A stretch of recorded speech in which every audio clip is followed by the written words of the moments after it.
Aš kada buvau vaikas, pirmą knygą, kurią aš perskaičiau, labai jau anksti mane išmokino skaityti, aš į darželį dar nejau, aš jau mokėjau skaityti. Ir vat kada pateko knyga Sherlocko Holmso nuotykiai, aš perskaičiau ir pamačiau ten profesorių Moriarty. Ir aš galvoju, o čia tai, ko man reikia. Ne profesija turbūt čia būtų nusikaltėlių. Profesija, absoliuti profesija. Jeigu profesionaliu, jeigu tu žiūri tai kaip į pinigų uždirbimo formą, kad parnešti namo, pamaitinti vaikus ir žmoną ir kažką nupirkti. Tai čia profesija. Jeigu tu tai darai iš romantikos, jeigu tu darai dėl to, kad tu kažkokių priklausomybių turi ar dar kažką, tada jau ne profesija, tada jau kitos problemos. Tai va, tai pas mane absoliuti profesija. Nusikaltėlis profesionalas, jis gali viską, jis gali ateiti, nupjauti galvą, įdėti torto dėžę ir išsiųsti močiutę į kaimą. Supranti? Bet jisai remiasi į moralę. Ir jis to nedaro iki tol, kol net prieina kraštutinumas, žinai. Stiprius lydi sėkmė. Ir tai mūsų gyvenimo buvo būdas kova už būvį dėl vietos pasaulyje. Dėl to šitas ribas, kaip sakant, čia nereikia peržengti, jų nėra. Jos yra moralės banditiškos ribos, supranti? O visuomenė iš šono žiūrėdama gali sakyti, o taigi čia ribos, taigi čia kas, tai jūsų ribos, jūs to ir nedarykit. Mes prie jūsų nelendam, jūs prie mūsų nelyskit, supranti? Kaip Lapinskas sugeba gyventi geriau praleidęs 20 metų kalėjime už tą, kuris 20 metų buvo tuo metu laisvėje ir dirbo? Todėl, kad jis nesėkmingai investavo savo laiką ir energiją. O ir viskas. Reiškia, Lapinskas 20 metų investavo kalėjime į 20 metų buvo poilsis, o prieš 20 metų buvo darbas. Tai tuo metu investuotas laikas ir energija davė savo pasiekmes ateinančiam dešimtmečiam. Žmogau, jeigu tau blogai, tu pats kaltas, nes blogai investavai savo laiką ir energiją. Pas tave 24 valandos, pas mane 24 valandos. Jeigu man yra gerai, reiškia, aš gerai investavau savo laiką ir energiją. Jeigu tau yra blogai, tu blogai. Tai ne aš kaltas, kad tau blogai. Tai tu kaltas, kad tu ne ten nuėjai ir ne to užsiemi. Tai koks atlyginimas tau turėtų būti mėnesinis? Nu, bent 10 gabalų galvoju. Žmonės, jūs uždirbate tiek? Normaliai uždirbate žmonės. Lietuvoje aфиgenai gyvena žmonės. Aš kaip sėdau prieš 20 metų, tai aš gyvenau vienas aфиgenai. Kai išėjau, aš dabar paskendęs tame ir dabar mano gyvenimo nesimato iš vis. Aš toks mažas skrusdėliukas. O žmonės gyvena aфиgenai, visko turi, turtingų žmonių pilna, namai gražiausi, mašinos naujausios. Tai gerai, tai kiek tas Lapinskas buvo užkasęs? Iškasė jau viską? Viską. Prabangos likučiai. Pusę gyvenimo praleidai kalėjime. Tai daugiau net praleidau negu pusę. Jo. Tai tas išėjimas į laisvę turėjo būti pakankamai sunkus. Tau reikia įsijungti kavos aparatą, tu nemoki, nueiti į savitarną, tu nemoki, atsisėdi į mašiną, užkurtis nemoki. Man didžiulis stresas smegenim. Aš nemiegojau, neinu užmigti. Per daug vaizdų, per daug garsų, per daug judesio. Man atrodė, kad laisvė visi bėga, kažkur lekia, kad tu sulygintum maždaug, tai įsivaizduok, kaip tau laisvėje gyvenančiam dabar tu pasimtum čiužinį, pagalvę, nueitum į naktinį klubą kažkokią, ne? Ir sakytum, va dabar tu čia gyvensi. Ir tu atsiguli ir galvoji, kas čia vyksta, kur aš čia papuoliau, ne? Tai va lygiai tas pats ir man gavosi, kad aš išėjau ir ne naktinis klubas, bet man per daug visko, per daug vaizdų, garsų. Ir supranti, kas yra, nuo to 20 metų gulėjimo ant lovos ir žiūrėjimo žinias atrofavosi viskas. Tai yra ir kūnas atrofavosi, ir smegenys atrofavosi. 20 metų prileista kalėjime, ar buvo verta? Aš laimingas taip, kaip aš gyvenau. Kai kas nors sako, žinai, sako, bet taigi tu norėjai taip ir taip, o tau nesigavo ir tu sėdai. Aš sakau, jo, bet aš bent dariau, o tu nedarai nieko.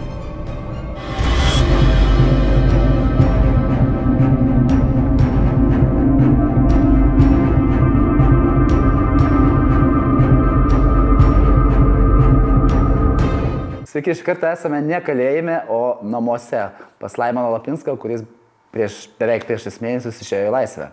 Tai gal ir pradėkime pokalbį nuo pirmojo skaitytojo klausimo. Kaip čia Laimoną Lapinską apskritai paleido į laisvę? Kaip jis išėjo? Kaip tai galėjo nutikti? Bausmė baigėsi ir išėjo, daugiau kitaip ir negalėjo nutikti, galima atsakyti tam klausytojui. Dėl to, kad teismas nustato tau bausmę ir dadėti negali, ir pratęsti jos negali, jinai baigėsi ir baigėsi. Ir ar kitas sako, ir be pykojas, ir aš net pasižiūrėjau, tikrai nieko nėra.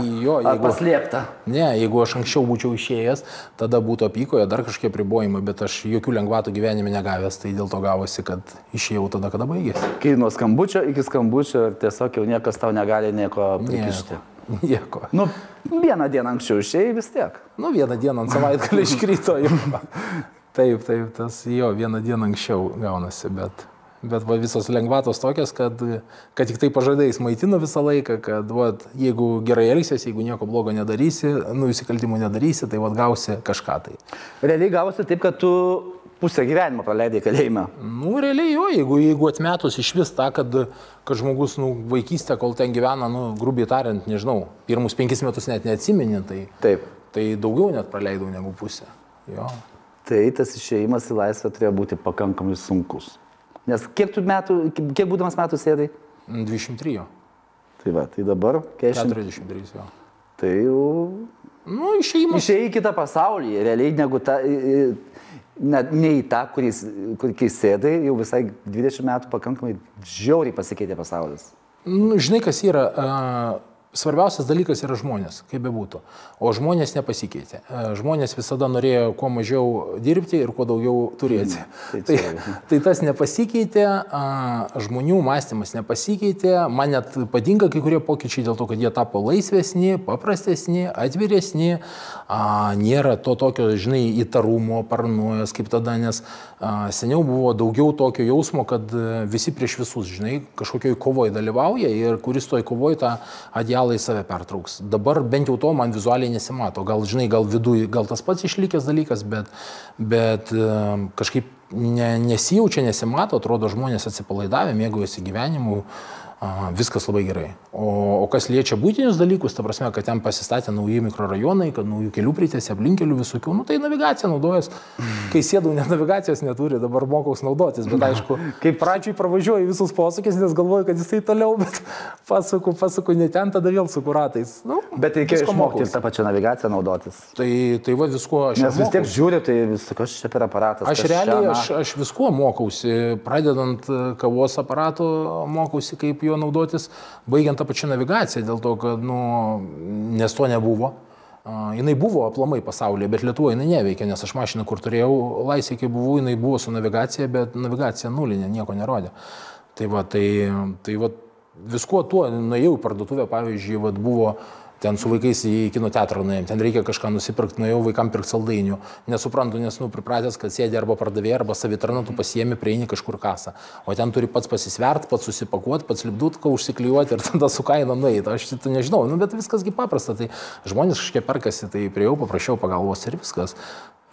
Savitarnos kasa ta pati, kažkokia irgi paprašiau pagalbos, padeda žmonės, parodo, paaiškina. Kaip žiūri, galvoju, blemba, jūs vyras suaugęs, čia tokių dalykų. Aš manau, kad ten 90% atpažįsta, nes nieks nenusistebi, nusijuokia, nusišypso, mato, kad iš kalėjimo turbūt ir jie materialiai padeda. Parašyta?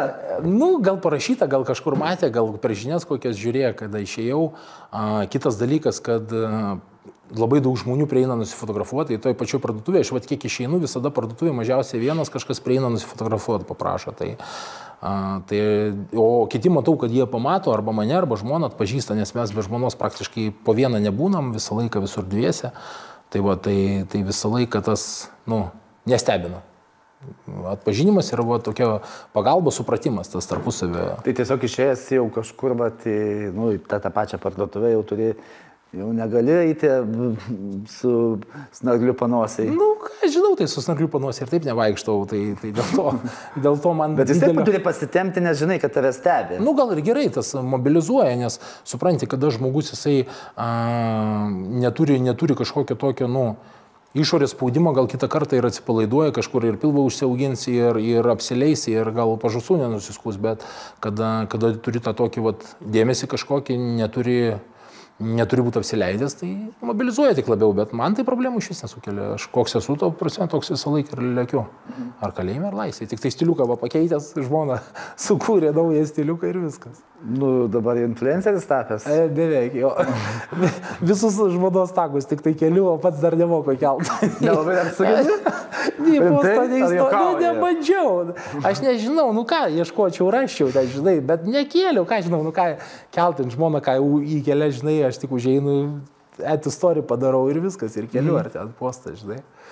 Viskas paprasta, iš tikrųjų vieną kartą pamatai, žinai, kai nekvailasgi vieną kartą pamatau, viską išmokstu. Tik tai paprasčiausiai, kad supranti, vat, kaip ir pirmas dienas, kada išėjau, gavosi toksai, kaip paaiškint, vat, žmonai tą patį aiškinau, nes jinai irgi stebėjosi, pradžiai, žinai, žiūri mane ir, nesupranta, bet aš aiškinu, man stresas, man didžiulis stresas, smegenim, aš nemegojau, neinu užmigti, per daug vaizdų, per daug garsų, per daug judesio, man atrodė, kad laisvė visi bėga, kažkur lekia, kad tu sulygintum maždaug, tai įsivaizduok, kaip tau laisvėje gyvenančiam dabar tu pasimtum čiužinį, pagalvę, nueitum į naktinį klubą kažkokią, ne, ir sakytų, va dabar tu čia gyvensi. Ir tu atsiguli ir galvoji, kas čia vyksta, kur aš čia papuoliau, ne?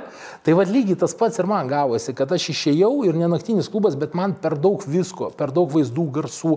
Ir supranti, kas yra, nuo to 20 metų gulėjimo ant lovos ir žiūrėjimo žinias atrofavosi viskas. Tai yra ir kūnas atrofavosi, ir smegenys atrofavosi, nes kaip pavyzdys, jeigu, sakykime, tenai, valandą pasivaikščiojimas, pavyzdžiui, grubiai tariant, ne, ten pasportuoti kažkur išėjai, visą kitą laiką tu pragulė, ar ten biškiai kažkur paslampinėjai. Čia tu visą laiką ant kojų, tu atsikėlei nuo ryto ant kojų ir tu va taip varai iki nakties, ne? Tai pradžiai man kojas nukirsdavo po 3 valandų, man jau viskas, aš nepaeidavau, man blaugas skauda, man viskas skauda, nugaras skauda, aš nesuprantu, kas čia darosi, žinai. Dabar jau pripratau, per tuos kelis mėnesius jau pripratau, viskas normaliai. Paskui smegenys, kaip žinai, irgi atrofuojasi ant kiek, kaip pavyzdys, va, jeigu anksčiau važiuoju keliu, ne, pravažiavai kelią, tu atsimeni ten namą, dar kažką, viską užfiksuoji. O dabar, pavyzdžiui, važiuoju su žmona 10 kartų tuo pačiu keliu ir sakau, kur sukti reikia. Jis sako, kas tau darosi, sako, kad aš sakau, nepriema smegenys, va tiesiog fiziškai negaliu prisiminti, sakau, man viskas mirgu margu.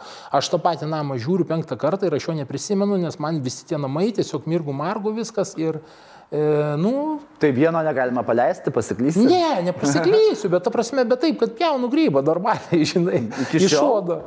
Dabar ne, jau galiu pasakyti, kokiu 80% jau normaliai. Dabar va navigaciją naudojas, va šiandien bandžiau važiuoti. Jeigu navigacijos nebūtų, va rastum kelią namo?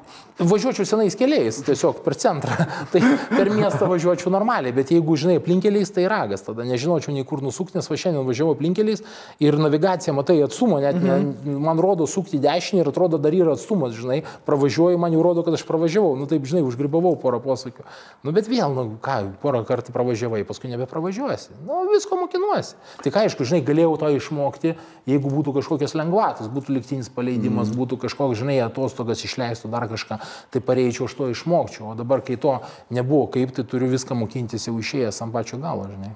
Netgi elementarus naudojimasis mobiliojo ryšio telefonu. Jo, tai... Jeigu kalėjime ir turėdavo tenais, tarkim, jeigu turėdavo, tai jie vis tiek būdavo dažniausiai tie šikniukai mygtukiniai. Ne, tai mygtukiniai būdavo ir tas išmanų supranti, bet vėl, aš paprašau, kad man kažkas duotų paskambinti, ten atneša, man viską įjungta, man paspaudžia, aš tik tai pašneku ir atiduodu, tai aš nei pakeltų, nei padėt, grubiai tariant, nemokėjau. O čia jau tau... kompiuteris rankose. Pirmas dienas ir buvo, kad vaikus į darželį, mokyklą ir sėdžiu ir mokinuosi. Iki kol paimti jos reikia, mokinuosi telefonu naudotis. Bet matai, kas yra, bet čia iš kitos pusės toks verpetas prasidėjo, kad aš tik išėjau, kokias 3-4 dienas, vat kaip sakau, žinai, ten telefonu pasinaudoji, parduotuvės, viską susipirkti, garderobą, apsirengti, žinai, viskas tą būtį apsitvarkyti. Ir lėkiam ir paskui vaikai susirgo. Susirgo vaikai, žmonai darbą, aš su vaikais namie, tada vienam iš sūnų mažiausias nusilpo labai, tada į ligoninę išvežė, tai ligoninėje su žmona pasikeisdami buvom, tada vėl grįžom iš ligoninės dar savaitę namuose, tai aš kokį mėnesį, va taip namuose prasidėjau grinai su vaikais. Bet išmokau viską, ir pampersus keisti, ir rengti, ir maitinti, ir viską. O tas irgi buvo šokas, žinai, nes gyvenime vaikų neauginęs. Nebuvo, jo, dar vaikų nebuvo. Ne, taip, kad, žinai, vaikų neauginęs, supranti, tai bet atsakomybė didžiulė čia. Jo, tai viskas keista ir tu turi jau įpročio tokiam, automatiniam režime, kad kažkokį kampą pridengti kažkur, kad jisai, numatyti priekį, kad jis nukris, šokinės, paims, patrauks, sudaužys, kažką į burną įsidės ten, kad smulkių daiktų nebūtų. Tai, kas kiekvienai mamai atrodo normalu, tai man po 20 metų išėjusiam vyrui atrodo viskas kosmosas, bet vėl praėjo tos 3 savaitės tokio buvimo visą parą kartu ir viską išmokau.